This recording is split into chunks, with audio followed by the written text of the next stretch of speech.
Sai Ram students, welcome to the fourth session of chapter 11, that is cell structure and microorganisms. So before starting today's session, let's revise what we had learnt in the last session. So children, in the last session we were seeing about microorganisms, right? So microorganisms, they are unicellular as well as multicellular. So we had seen some examples. Examples of multicellular are your algae, fungi, right? The fungus that grows on the bread, the algae that grows in the pond. And then examples of unicellular were bacteria, virus, etc. Right? So these unicellular organisms, they are called as prokaryotic cells. So I had told you children, prokaryotic cells means those cells which do not have a membrane around them. Right? So these unicellular organisms, they do not have a membrane bound structure, right? That means they do not have a outer covering. So the components of this unicellular structure are your plasma membrane, cytoplasm and nucleoids, right? So nucleus and nucleoid, they are two different things. Nucleus, it has got a double membrane, whereas nucleoid, it does not have any membrane, right? So these unicellular organisms, they do not have a membrane bound structure around them. That's why they are called as prokaryotic cells.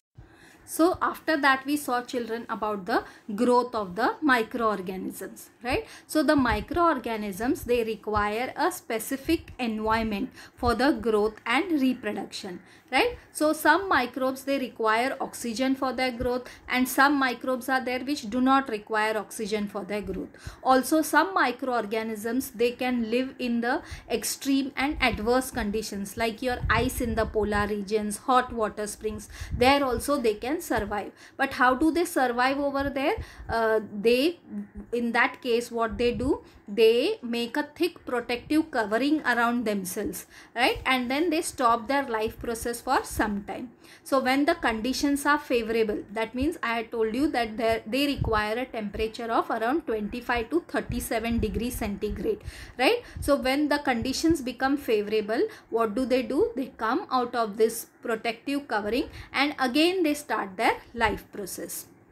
Then we saw children about the useful and harmful microorganisms, right? So we were discussing about the useful microorganisms. So what I had told you, that we are supposed to take 2 earthen pots filled with soil, and you have to name it as A and B. So in the A earthen pot, I had told you that you have to add fruit peel, vegetable stalks, scrap of paper, etc. And in the pot B, you had to add pieces of glass, metal scrap, etc.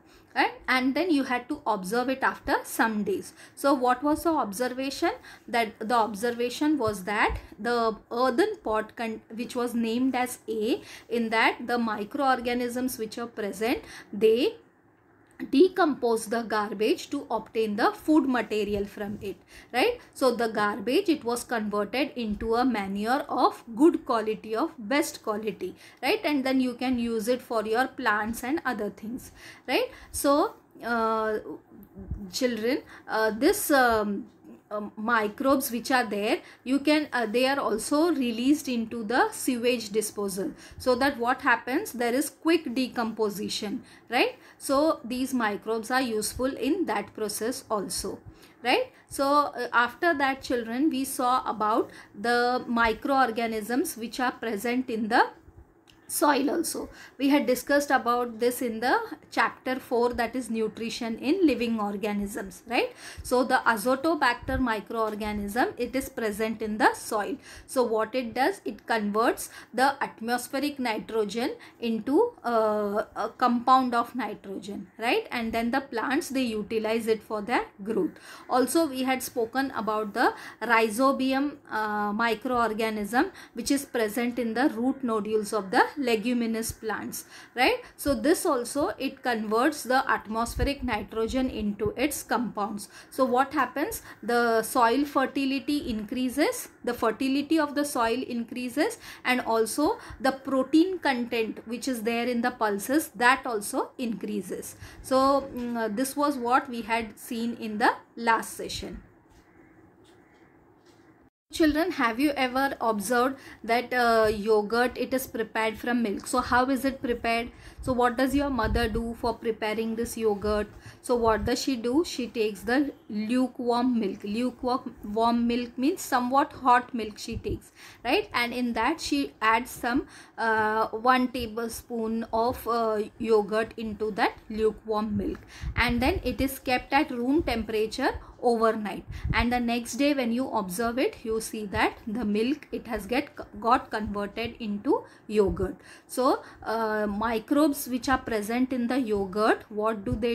They quickly multiply and they convert this milk into the yogurt, right? So these microbes, they are useful in preparing the milk products such as your buttermilk, cheese, paneer, etc. So do you know, children, which bacteria is present in this yogurt? It is the bacteria that is lactobacillus, right? It is present in the yogurt, and that's the reason the milk, it gets converted into yogurt.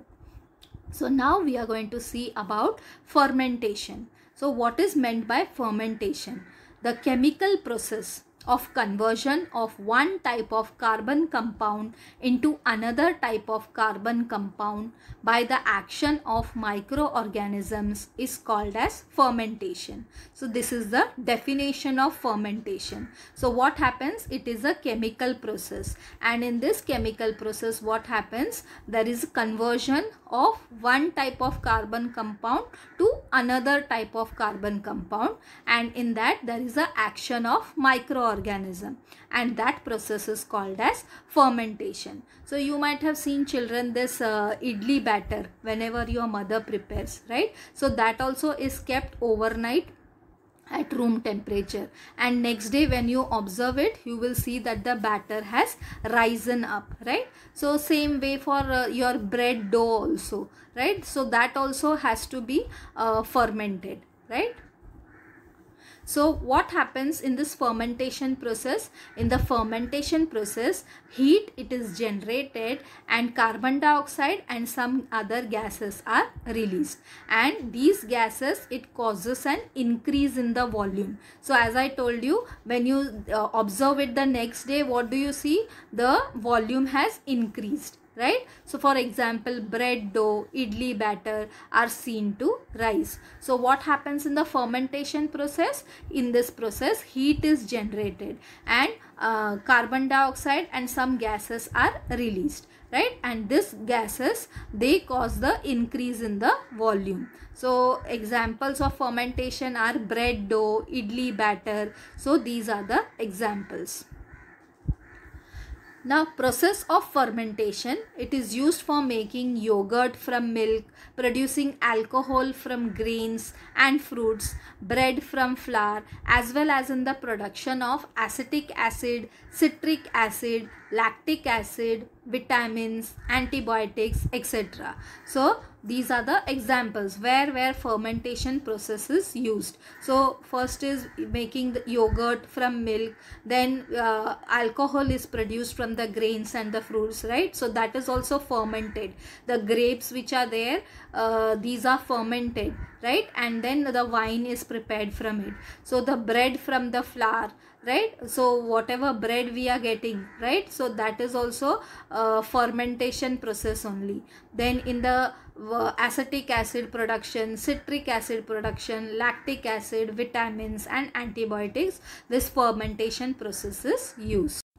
So children, whenever we fall ill, what happens? We go to the doctor, right? And the doctor, he prescribes some medicines. So whatever medicines he prescribes some capsules or injections, right? So these capsules or injections, they are nothing but they are antibiotics like penicillin, right? So what happens? We take these medicines and then we get cured, right? So whatever medicines the doctor prescribes, that we have to follow, right? Strictly you have to follow. You have to complete the course. If he has given you the capsules and injections, and he has told you to take these capsules and injections for 4 to 5 days, so you have to strictly follow and take these capsules and injections for 4 to 5 days. Then only the your disease will get cured, right? So you are not supposed to take any capsules or injections without the doctor's prescription. Whenever we have body ache, headache, or any common cold like your so that time what do? We take any of the tablet, right? We don't go to the doctor, we don't get a prescription from him. We take crocin, or we take combiflavin, and we treat ourselves and we get cured. So it is harmful. You should not take such medicines on your own unless the doctor has prescribed these medicines. So now medicines like pathogens, they destroy the pathogens and retard their growth. That means it slows their growth, right? So these are called as antibiotics. Antibiotics, they are produced with the help of specific microbes. So microorganisms are used in the production of antibiotics. And what does these antibiotics do? It stops the growth of the it stops the growth of the virus or the bacteria which is there in our body, right? It destroys it completely. Now diseases like tuberculosis, typhoid, cholera, etc., which were considered as incurable, have now come under control because of antibiotics, right? So previously these diseases were not curable, right? Because there was no vaccine for it. Now tuberculosis can be controlled completely, typhoid, cholera. So for all these diseases, vaccines have come, and we take these vaccines beforehand so that we will not get this disease, right? We protect ourselves from these diseases. Domestic animals can be protected from various diseases by mixing antibiotics with their food. So there are diseases in the animals also, right? So we can protect them also from various diseases as they cannot take the capsules or injections like us. So in their food the antibiotics are mixed and it is given to them. Even the plant diseases, they can be controlled with the help of antibiotics. So plants also have some diseases, so that can also be controlled with the help of antibiotics. So whatever diseases which are there, for all that children, vaccines have come, right? So previously this tuberculosis, typhoid, cholera, these diseases, they were not at all curable, right? But because of these antibiotics and because of the vaccines, now all these diseases can be treated. So in the case of animals as well as in the plants also, these antibiotics can be used and they can get cured. Vaccine. Now what is a vaccine? Now vaccine, it helps to protect us against the various diseases. So these vaccines, they are produced in the laboratory with the help of microbes. So what does the vaccine do? It gives us immunity against a particular disease. Immunity means we get ourselves protected from that disease, right? So if you have been vaccinated against any disease, our immunity, that is the resistance to that disease, increases, right? We get the we get the resistance to protect against from that disease. So the possibility of contracting that disease is greatly reduced, right? So previously children, polio vaccination was not there, right? So that time many children used to get affected by this polio virus. Now there are polio vaccines are available, right? Each and every time. We also get vaccinated. Also the many municipality people and all, the government has taken so many initiatives, right, for curing polio. So what do? They come to the houses also and they give the drops to the children, right? So with this the polio disease has got eradicated.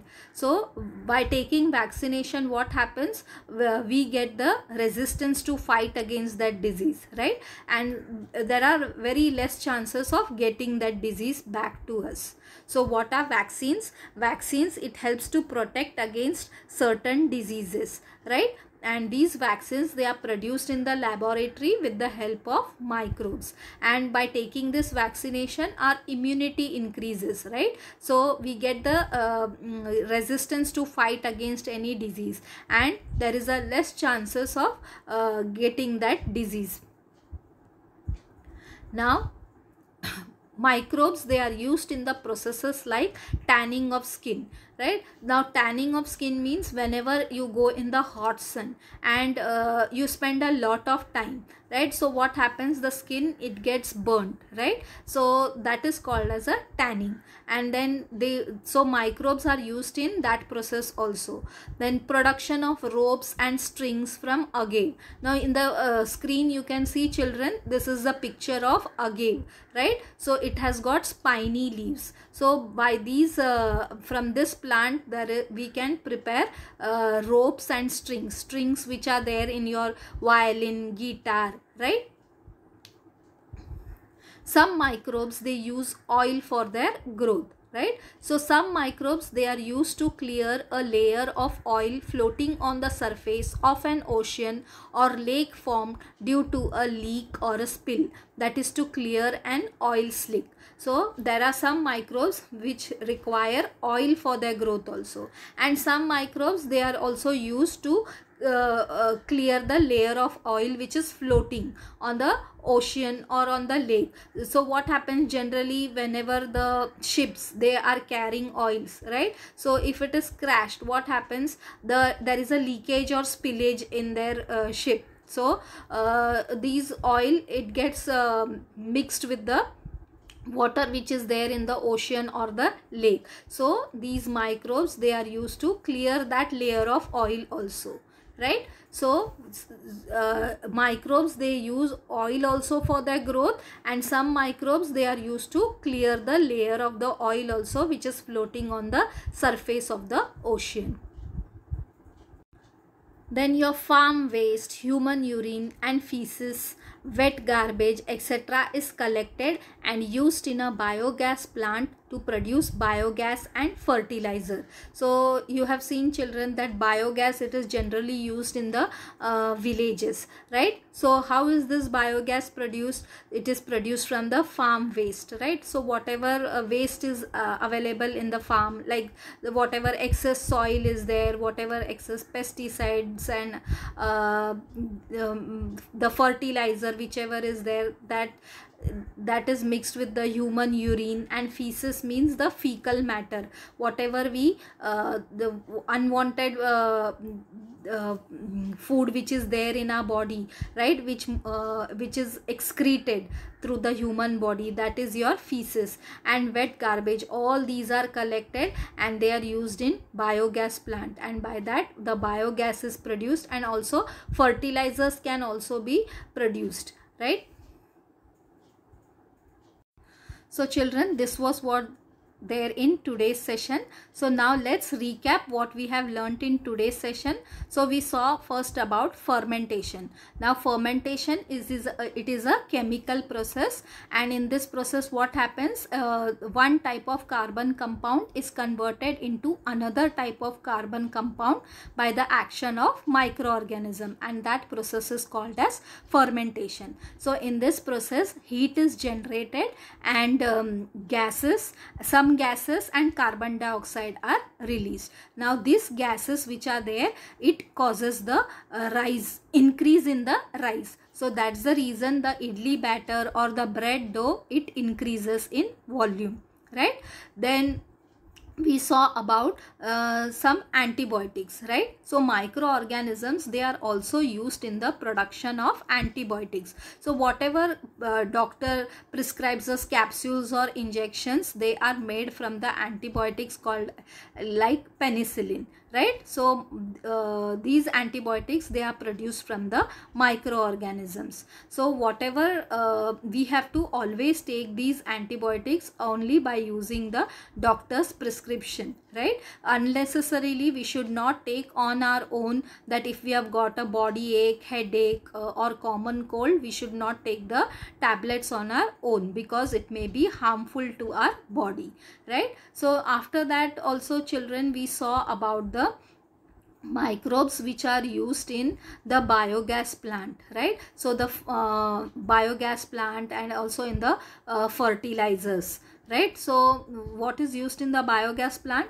The farm waste, human urine, the feces and the wet garbage, they are all collected and they are used in the biogas plant for producing biogas and fertilizer. Also children, we saw that